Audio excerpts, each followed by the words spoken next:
사도행전 10장 9절로 16절의 말씀을 가지고 변화를 두려워하십니까? 라는 제목으로 이 시간 하나님의 은혜를 나누고자 합니다. 식사 맛있게 드셨어요? 네. 또 이렇게 오후 찬양 예배 때 이렇게 뵐 수 있어서 너무나도 감사하고 또 하나님께 영광 돌립니다. 지금은 고인이 되었지만 삼성의 이건희 회장이 취임 6년째가 되던 1993년, 저는 그때 고등학교 3학년이었는데요. 6월 7일에 독일의 프랑크푸르트에서 그 유명한 신경영 선언을 발표했습니다. 그가 발표한 내용에 따르면 메시지의 핵심은 이거였습니다. 처자식만 빼고 다 바꾸자. 양적인 위주의 경영을 버리고 이제는 질적인 위주로 가자. 아마 저는 고등학교 3학년 때라 사실 보지도 않았지만 그래서 제가 한번 찾아봤어요. 그랬더니 그때 정말 의리의리했더라고요. 아마 우리 장로님, 우리 권사님들은 이 이건희 회장이 말했던 신경영 선언을 너무나도 잘 알고 있을 거라고 생각합니다. 이것은 삼성 조직 전체에 대한 대폭적인 수술을 알리는 신호탄이 되었습니다. 그리고 이건희 회장은 신경영의 그 선언을 통해서 삼성이 가지고 있던 그동안 가지고 있던 색깔을 완전히 바꾸는 계기로 만들었습니다. 삼성이 1990년대 중반까지만 해도 여러분 세계 1등 제품이 단 하나도 없었다는 겁니다. 그런데 이 신경영 선언 이후에 삼성이 이제 성장을 하게 되는데 D램 반도체, 그리고 랜드 플래시 메모리, LCD, CDMA 방식, 심지어는 휴대폰까지 세계 시장 점유율을 1위 제품이 무려 19개나 될 정도로 신경영 선언 이후에 삼성은 놀랍도록 엄청난 성과를 이루게 되었다는 것이죠. 세계 최고의 부자 중에 한 사람인 빌 게이츠가 어느 날 기자와의 인터뷰에서 이런 질문을 받게 됩니다. 당신은 어떻게 해서 그 뛰어난 두뇌로 세계적인 부자가 될 수 있었습니까? 라는 질문을 받자 그는 이렇게 대답했습니다. 저는 유별나게 머리가 똑똑하지 않습니다. 게다가 남들이 가지고 있는 지혜도 많지 않습니다. 다만 저는 제 안에 변화하고자 하는 그 마음이 불리듯 일어날 때 그것을 생각을 행동으로 옮기고 또 옮기려고 노력했을 뿐입니다. 라고 대답했다고 합니다. 즉 기업이든 교회이든 간에 시대의 흐름에 변화되지 않고서는 성공이나 부흥을 꿈꾸기가 어려운 시대 속에 우리는 살아가고 있습니다. 오늘 말씀은 변화를 통해서 새로운 역사를 만들어가는 베드로에 관한 내용입니다.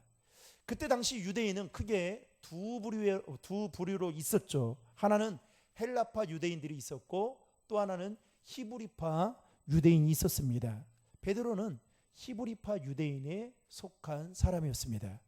이스라엘 역사에 따르면 우리가 이제 지금은 새벽 예배를 단일 기도회 때문에 잠깐 쉬고 있지만 이사야 선지자를 이사야서 말씀을 통해서 우리는 잘 알다시피 이 남유다가 이스라엘이 북이스라엘과 남유다로 나눠지지 않습니까? 그런데 이 남유다가 주전 586년에 바벨론에 의해서 መል망을 당하게 됩니다. 그러면서 이스라엘 내에 있던 그 수많은 사람들이 디아스포라처럼 세계 각처로 다 뿔뿔이 흩어지게 됩니다. 여러분 성경에도 보면 스데반 선지자가 죽고 난 이후에 어떻게 됩니까? 그 예수 믿었던 사람들이 다 흩어지게 되죠. 그러면서 어떻게 돼요? 하나님이 스데반 선지자의 죽음을 매개체로 삼고 어떻게 해요? 복음을 이방인들에게까지 복음을 멀리 퍼뜨리는 그 통로로 사용하고 있는 것을 보게 됩니다. 어찌됐든 간에 흩어져 살던 디아스포라 중에는 자신의 고향인 이스라엘에 다시 돌아와서 살았던 사람들이 있었는데 그 사람들은 헬라파 유대인들이었습니다. 이들은 헬라의 그 문화를 접하게 되면서 여러 가지 생각하는 면에 있어서 열려 있었고, 또 생각하는 면에 있어서 상당히 개방적이었습니다. 한마디로 이런 거죠. 우리 부모님들이 자녀 세대들을 외국으로 보내는 이유 중에 하나가 뭡니까? 더 많은 세계를 바라보면서 견문도 넓히면서 생각의 지경도 넓혀지면 좋겠다. 그래서 많은 것들을 보여주려고 하고 그런 거 아니겠습니까? 그러니까 헬라파 유대인들이 그런 면에 있어서 상당히 개방적이었어요. 그런데 반대로 히브리파 유대인들은 순전히 이스라엘 땅에서 태어나고 자라면서 이스라엘 땅을 벗어나 본 적이 없습니다. 그러다 보니까 그게 좋은 장점이기도 하지만 단점은 뭐였냐? 이방 문화를 접하지 못하다 보니까 이방인들에 대해서, 이방 문화에 대해서 수용하는 면이 떨어졌습니다. 닫혀진 사고를 가지고 있었던 거죠. 그런데 베드로가 어디 유대인이라고요? 히브리파 유대인에 속한 사람이었습니다. 오늘 본문을 보면 베드로는 요바에 있는 무대장이 시몬의 집에 여러 날을 머물게 됩니다. 그리고 나서 제6시, 성경에 보면 제6시, 오늘날로 말하면 낮 12시에 베드로가 그 시몬의 집 지붕 위에 올라가서 기도를 하러 올라가게 되죠. 그런데 여러분, 당시 유대인들의 기도 시간은 정해져 있었습니다. 오전 9시, 오후 3시, 그리고 해질녘 딱 3번. 그래서 여러분, 다니엘이 바벨론 포로로 끌려갔을 때 예루살렘 성을 향하여 몇 번 기도했다고요? 3번. 그 기도가 아마도 오전 9시, 오후 3시, 해질녘이었다. 이렇게 성경학자들은 보고 있는 것이죠. 그런데 지금 베드로가 무드장이 시몬의 집에 올라가서 기도한 그 시간은 유대인들이 정한 기도의 시간이 아니었습니다. 아마도 베드로의 마음에 기도할 마음이 강하게 불리듯 일어나서 그가 그 지붕 위에 올라가서 기도한 것이 아닌가. 그리고 성령께서 그의 마음을 감동시키셔서 기도하게 하도록 인도하셔서 그가 정한 기도 시간이 아닌데도 불구하고 올라가지 않았나, 이렇게 추측해 봅니다. 그리고 베드로가 기도하던 중에 하늘에서 보자기에 쌓인 그 그릇이 내려오는 아주 이상한 환상을 보게 됩니다. 그리고 그 보자기를 풀었더니 그 보자기 안에 있는 그릇에 짐승들이 담겨져 있는데, 4발 가진 짐승, 기는 것, 공중에 나는 짐승들이 그 안에 있는데, 문제는 뭐냐? 유대인들이 부정하다라고 생각하고 여겼던 짐승이 그 그릇 안에 있었던 것입니다. 그런데 갑자기, 여러분 진짜 얼마나 놀랬겠어요? 한번 생각해 보세요. 기도하러 올라갔는데 뭔가 이상한 게 내려오는 거예요. 그런데 딱 풀었는데 막 짐승이, 그것도 우리가 혐오식품이라고 꺼리해야 되는 유대인들이 부정하는 이 짐승이 여러분 그 안에 있었다고 한번 생각해 보세요. 얼마나 놀라겠어요. 그런데 더 놀랄 일은 이어서 어떤 음성이 들리느냐? 베드로야, 일어나 잡아 먹어라 라는 음성이 들리게 됩니다. 그러니까 베드로가 어떻게 하느냐? 주님, 절대로 그럴 수 없습니다. 어떻게 속되고 깨끗하지 아니한 것을 내가 결코 먹을 수 있겠습니까? 라고 하면서 반응을 보이게 됩니다. 그러니까 또다시 이어서 음성이 들리기를, 야, 내가 깨끗하다고 한 것을 왜 너는 속되다고 하느냐? 먹어라. 이 음성이 3번이 들린 후 그 그릇이 하늘로 올려져 가는 환상을 베드로가 무두장이 시몬의 지붕 위에서 보게 되었던 것이 오늘 본문의 전체 내용입니다. 여러분, 히브리파 유대인이었던 베드로가 이렇게 반응한 데에는 3가지의 이유가 있었습니다. 첫 번째는 베드로는 율법을 잘 지키고 있다라는 생각 때문에 이렇게 반응했던 것입니다. 여러분 14절의 말씀 화면을 보고 같이 읽겠습니다. 베드로가 이르되 주여 그럴 수 없나이다. 속되고 깨끗하지 아니한 것을 내가 결코 먹지 아니하였나이다 한데. 여러분, 베드로는 보자기 안에 있는 그 짐승들이 율법에서 정결하지 않기 때문에 먹지 못하겠다라고 말한 것을 보면 그는 나름대로의 그 율법의 소중함, 율법의 중요성, 그리고 율법을 지켜야겠다라는 그 마음이 베드로 안에는 강하게 있었습니다. 그런데 오늘 본문을 보면 여러분, 베드로는 이미 율법을 범하고 있었던 자였습니다. 왜냐하면 그가 머물고 있는 집이 어디입니까? 무두장이 집에 머물러 있었다는 거죠. 이 무두장이 집에 머물러 있는 것 자체가 율법을 어기는 것이었습니다. 왜냐하면 당시 무두장이는 어떠한 사람이었냐면 가축을 다루는 사람이었어요. 근데 어떤 가축을 다루는 사람이냐? 죽은 짐승의 시체에서 가죽을 벗겨가지고 그것으로 사람이 사용할 수 있는 가죽을 만들었던 사람이었습니다. 그러니까 이 무두장이라는 직업 그 자체만으로도 어떻게 해요? 부정했던 것이고, 그리고 그 일로 인해서 무두장이 시몬은 사실 유대인들에게 있어서 상당한 경멸의 대상이었습니다. 여러분, 그 있잖아요. 나병 환자가 성경에 보면 부정하다고 하잖아요. 그래서 나병 환자들은 따로 살았잖아요. 그리고 나병 환자들이 만지는 것은 다 뭐였어요? 부정한 거였잖아요. 이런 것처럼 이 무두장이라는 이 직업 자체가 죽은 시체의 가죽을 벗겨서 만드는 거기 때문에 상당히 부정하게 여겼단 말이죠. 실제로요, 그 당시 무두장이들은 성읍에서 나병 환자와 같이 격리되어 살았습니다. 그리고 여자가 이 상대방이 무두장인지를 모르고 결혼을 하게 된 거예요. 근데 나중에 보니까 직업이 이 무두장이었던 거예요. 그러면 그것을 알게 되면 어떻게 하느냐? 그래서 약혼을 이제 해버리게 된 거예요. 그러면 이 여자가 나는 속아서 이거 결혼한 거다, 이건 아니다, 파혼을 신청하면 그것을 무관하게 받아들일 수 있는 그런 일이 있었습니다. 이처럼 무두장이 시몬의 집에 베드로가 여러 날을 지금 머물고 있는 것 자체가 율법을 범하고 있는 일이었습니다. 그런데 문제는 뭐냐? 베드로는 지금 율법을 잘 지키고 있는 것처럼 착각하고 있었다라는 겁니다. 여러분, 우리가 변화되는 데 있어서 한번 물어보겠습니다. 여러분, 진짜 변화되기를 원하십니까? 여러분들의 자녀들이 변화되기를 원하세요? 여러분들은 변화되기 원하십니까? 우리 교회도 변화되기를 원하세요?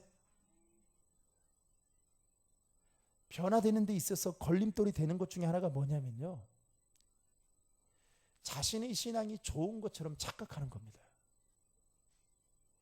베드로가 히브리파 유대인이다 보니까 이방 문화를 접하지 못하고 마치 율법을 잘 지키면 마치 신실하고 거룩한 것처럼 그는 생각했습니다. 그런데 문제는 뭐예요? 이런 거예요. 살 뺀다고, 한마디로 살 빼기 위해서 헬스를 끊었어요. 그런데 갈 때 그 500m밖에 되지도 않는데 뭐 타고 가는 거예요? 걸어가면 좋을 것만 차 타고 가는 겁니다. 그러면 이제 그 운동을 그렇게 해서 열심히 했어요. 그런데 끝나고 오면서 뭐 하는 거예요? 분명히 나 살 많이 빼야겠다. 가서 천국빅만 김밥 천국 가가지고 김밥 하나 먹고 뭐 이것 좀 편의점 가가지고 뭐 사 먹고 이런 똑같은 거예요. 근데 모르는 거죠.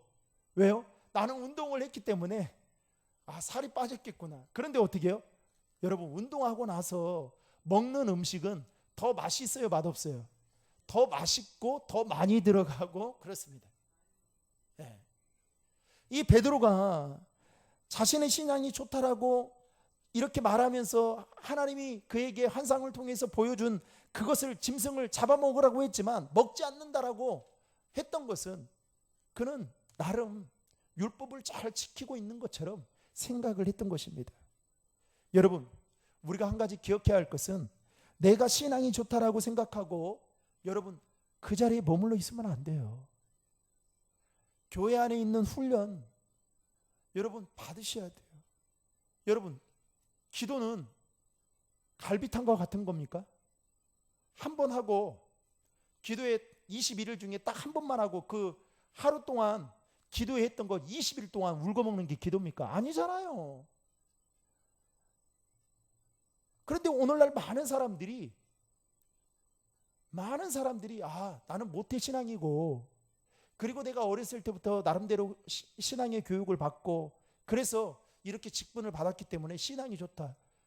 여러분, 오늘도 제가 말씀을 드렸지만은 우리의 믿음은 그리스도의 장성한 분량에 이르기까지 여러분 자라가야 돼요. 아멘이죠. 그래서 그러기 위해서는 머물러 있으면 안 돼요. 그러기 위해서는 어떻게 해요? 날마다 변화되기 위해서 더 은혜의 자리를 사모하고 나아가야 되는 것입니다. 중요한 것은 내가 신앙이 좋다고 생각하고 말할 수는 있겠지만 문제는 뭡니까? 하나님이 내가 생각하고 주장하는 그 말에 동의하면서 도장을 찍어줄 수 있느냐? 이거는 진짜 다른 문제인 거죠. 하나님, 나는 신앙이 좋지 않습니까? 그런데 하나님은 그 말에 동의가 될 수도 있고 안 될 수도 있다라는 거죠. 그래서 어떻게 해요? 우리는 늘 우리의 신앙이 초심을 잃어버리지 않고 훈련의 자리에, 은혜의 자리에 사모하며 나아가야 되는 것입니다. 두 번째로, 베드로는 정결 여부를 자신이 판단하고 이렇게 반응했습니다. 15절 말씀에 보면 베드로에게 음성이 들리기를 이렇게 들립니다. 같이 읽겠습니다. 하나님께서 깨끗하게 하신 것을 내가 속되다 하지 말라. 즉 무슨 말입니까? 하나님께서 베드로에게 먹으라 하신 것을 정결하지 못해서 자신이 먹지 못하겠다라고 거절하자 하나님이 지금 베드로에게 이렇게 말하고 있는 거예요. 야, 내가 깨끗하다라고 하는데 왜 너는 자꾸만 속되다라고 하냐? 먹어. 지금 그 이야기인 거죠. 아니, 먹으라고 하면 먹으면 되지. 아니, 그것이 깨끗한지 부정한지 왜 네가 판단하고 왜 네가 결정해서 그렇게 행동을 하냐는 겁니다. 여러분, 순종도 마찬가지예요. 진짜 순종은 계산을 해서 내 말에 이 말이 동의가 되고 인정이 되니까 순종하는 것은 순종일까요? 순종이 아닐까요? 아니에요. 아브라함 보라니까요. 아브라함이 이해가 돼서 여러분 납득이 돼서 순종한 겁니까? 아니단 말이죠. 아니에요. 여러분, 봉사도 그래요. 봉사. 시간이 남아도 돌아서 봉사하는 거는 봉사일까요? 아니에요. 적선이에요. 적선. 시간이 안 되는데도 불구하고 시간을 내 가지고 하는 게 봉사고 헌신인 거죠. 그거는 누구나 다 할 수 있는 거예요. 우리가 하나님 앞에 마찬가지예요. 마리아가 향유옥합을 깨뜨렸다는데 여러분, 그 마리아가 한 일을 하나님께서 뭐라고 말합니까? 예수님께서 이 여자가 한 일을 내가 기억하여 다 전파하겠다라고 하잖아요. 여러분, 그만큼 감동이 됐다라는데 만약에 쓰고 남은 거를 마리아가 향유옥합으로 해서 줬다면, 적당히 드렸다면 여러분 감동이 됐을까요? 아니죠. 어쨌든 하나님은 베드로에게 3번 말씀하셨는데 문제는 뭐냐? 베드로가 정결하지 못한다라고, 율법적인 측면에서 정결하지 못한다라고, 먹지 못하겠다라고 강하게 거부하는 것을 보게 됩니다. 그 모습이 베드로를 변화시키는 데에 가로막는 걸림돌이 되었던 것이죠. 여러분, 우리는 베드로를 통해서 우리의 모습을 바라봐야 됩니다. 나는 옳고 그름을 판단하는 자가 아니라는 사실을 말입니다.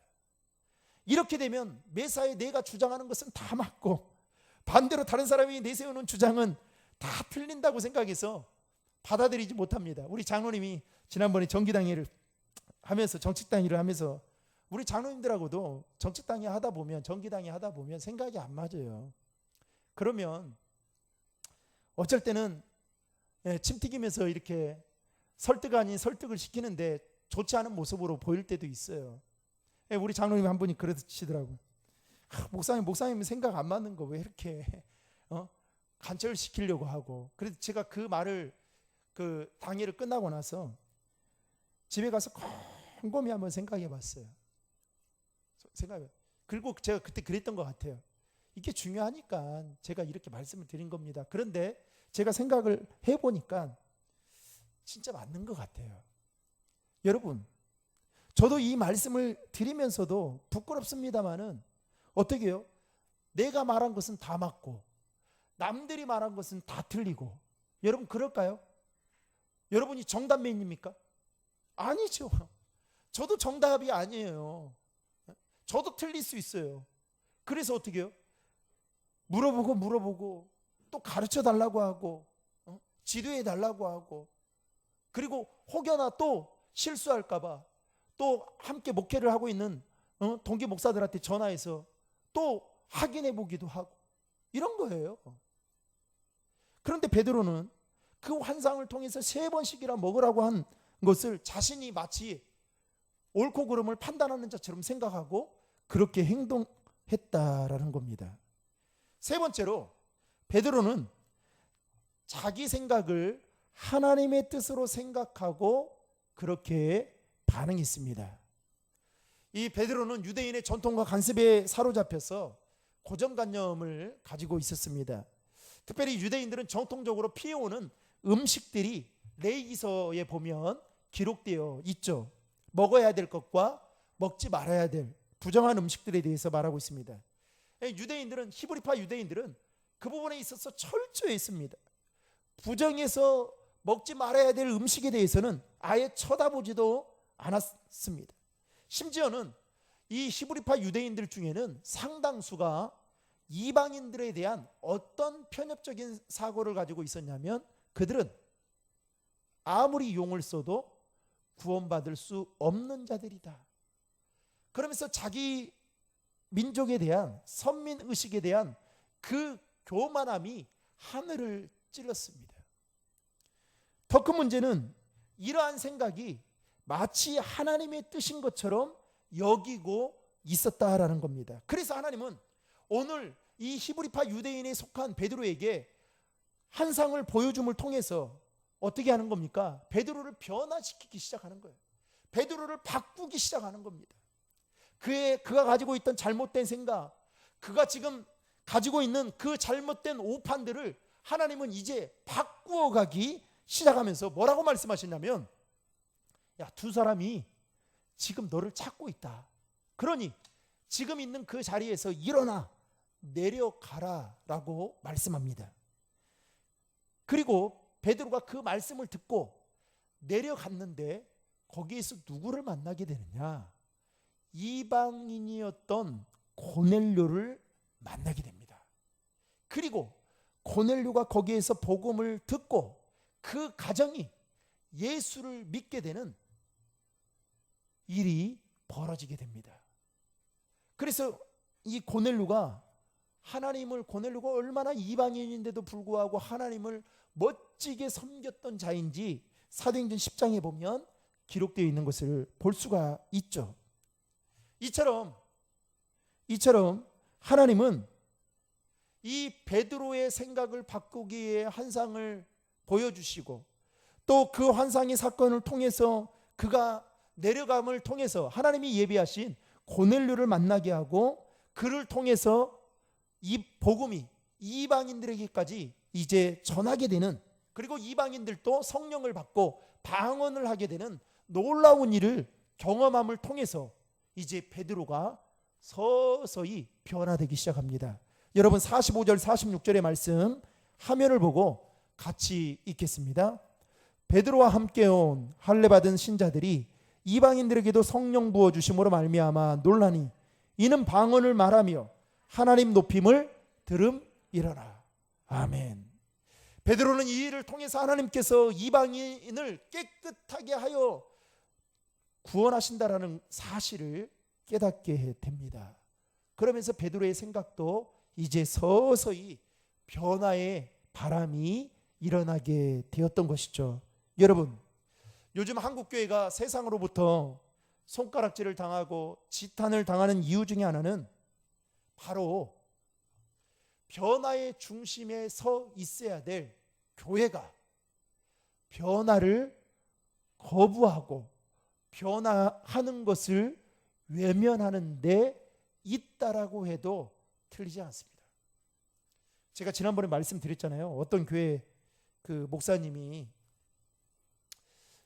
새로 오셨는데 그 교회가 역사가 막 90년, 100년 된 거예요. 근데 목사님이 보니까 그 설교단 밑에 피아노가 있는데 피아노가 자꾸만 이게 거슬리는 거예요. 그래서 저거를 좀 움직이면 좋겠다 싶어가지고 어느 날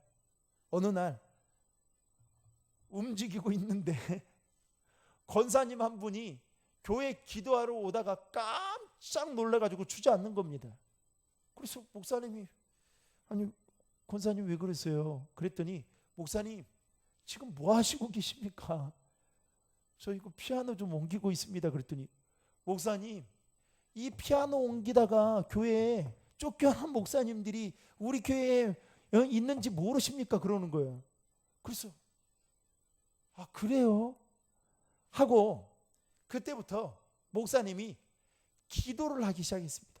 하나님 자꾸만 제 본질은 아니지만 자꾸만 저게 눈에 들어오고 조금 옮기면 좋겠는데 하나님 어떻게 하면 좋겠습니까? 하다가 기도하는 중에 지혜가 떠오르게 된 겁니다.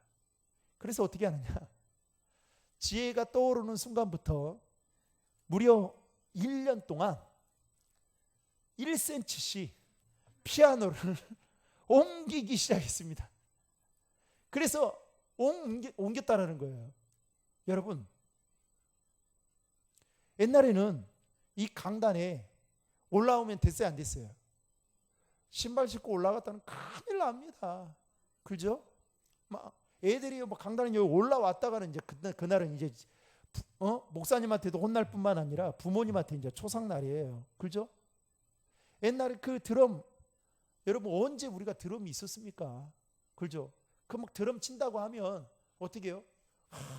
저기 불경건한 걸 가지고 이게 지금 뭐 하는 거냐고 해서 얼마나 그래 반대의 소리가 많았어요. 그런데 지금은 참 많이 바뀌어졌잖아요. 그죠? 많이 바뀌어졌습니다. 그런데 여전히 오늘날에도 한국교회 내에 그 역사와 전통을 아주 중요하게 생각해서 그 변화를 거부하는 사람들이 있다라는 겁니다. 그것이 복음이 아닌데도 불구하고 마치 복음인 양 바꾸려 하지 않는다라는 겁니다. 여러분, 복음을 담고 있는 그릇은 시대에 따라서 저는 계속해서 바뀌어야 된다라고 생각합니다. 그런데 그 안에 담겨진 그릇 안에 담겨진 복음은 시대가 바뀌어도 절대로 바뀌어서는 안 되는 것이죠. 그런데 우리는 마치 그 그릇을 바꿔버리면 그 그릇 안에 있는 복음도 변질되는 것처럼 생각하고 변화를 거부하고 꺼려합니다. 저도 그래서 얼마나 싸웠는지 몰라요. 그런데 여러분 기억하십시오. 변화를 거부하는 그 순간부터 교회는 시대에 뒤처질 수밖에 없다라는 거죠. 제가 지난번에 말씀드렸잖아요. 영등포노의 아동부 연합회 담당 목사로 설교하러 갔는데 아이들이 세상으로 가겠구나 라는 생각이 들었다고. 뭘 하려면 잘해야 할 거 아니에요. 저도 뭐 정교인 수련회든 제가 또 뭘 하려고 하든 진짜요. 여러분 우리 여러분들을 예배 드리면서 여러분들은 뭐 이렇게 중요하게 생각하지 않을 수 있겠지만 우리는 이제 요즘에는 영상 예배가 다 이렇게 송출이 되고 또 다른 사람들이 우리 교회는 많지 않은데 벌써 구독자는 좀 있잖아요. 그런데 다 그거 본단 말이죠. 그렇죠? 그러다 보니까 신경을 안 쓸 수가 없어요. 그리고 또 우리 교회 오는 관심 있는 새 가족들이 이제 다음 주에 또 뭐 등록하시는 분도 계시지만 다 홈페이지를 다 들어와요. 다 봅니다. 봐요. 그런데 여러분들이 지금 앞에서 보고 있는 그 PPT 하나, 이미지 하나, 여러분 그냥 여러분들은 보고 스쳐 지나갈 수 있지만 얼마나 신경 쓰고 주제에 맞는, 설교 주제에 맞는 이미지를 찾고, 그리고 거기에 그냥 잠깐 뭐 3초도 안 되는 그 이미지 한번 보여주고 넘어가지만 얼마나 신경 쓰는지 아세요?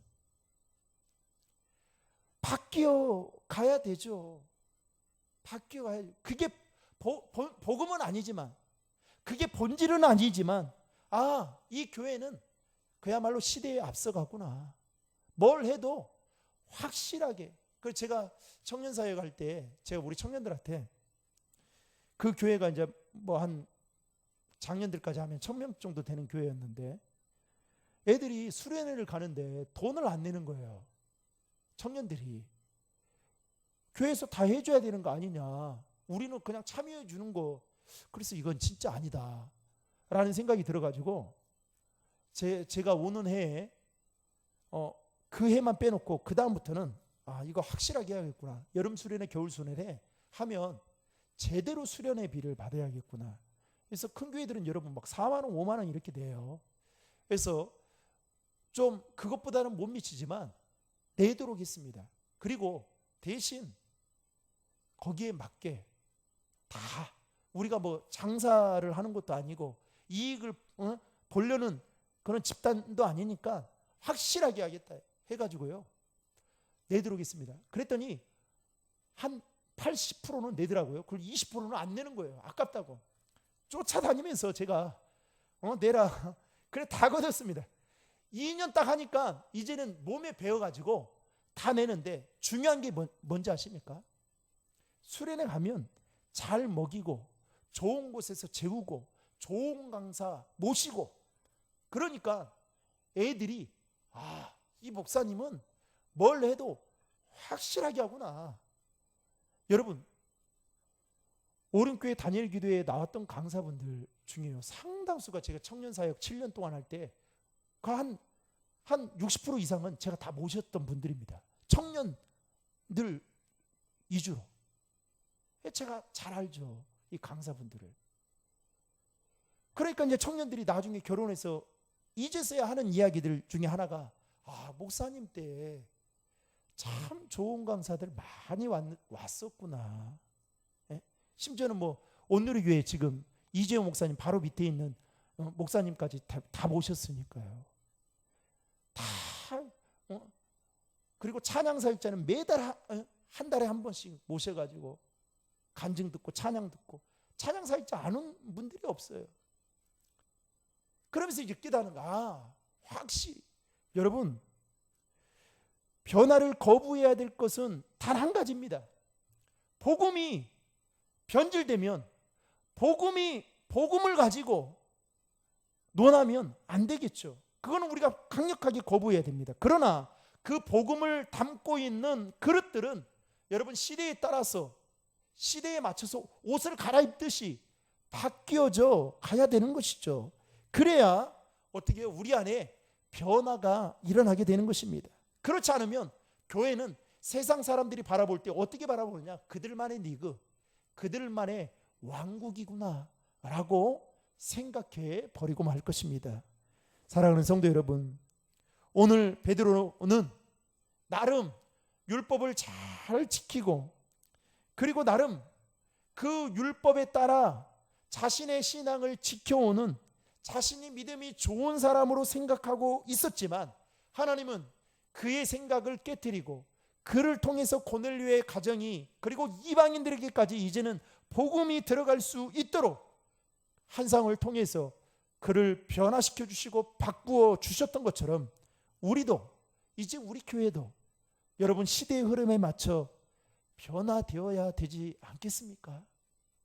어쩌면 오늘 오전의 말씀과 오늘 오후의 말씀이 사실은 다 일맥상통한 말씀이라 생각되어집니다. 시대의 변화를 이제는 우리도 수용하고 시대에 발맞춰 변화되어지도록 우리가 영적인 준비를 갖추게 된다면 하나님께서 변화되는 우리의 모습을 기뻐 받으시고 그리고 우리 교회를 통해서 하나님께서 더 크고 놀라운 일을 행하실 것을 믿으시고 바라건대 저는 우리 교회가 변화를 두려워하기보다는 시대의 변화에 더 민감하게 받아들이고 수용해서 정말 우리 교회를 통해서 하나님의 나라가 더 아름답게 세워져 가는 지금보다 5년 후 10년 후가 더 밝아지는 미래가 있기를 주님의 이름으로 축복합니다.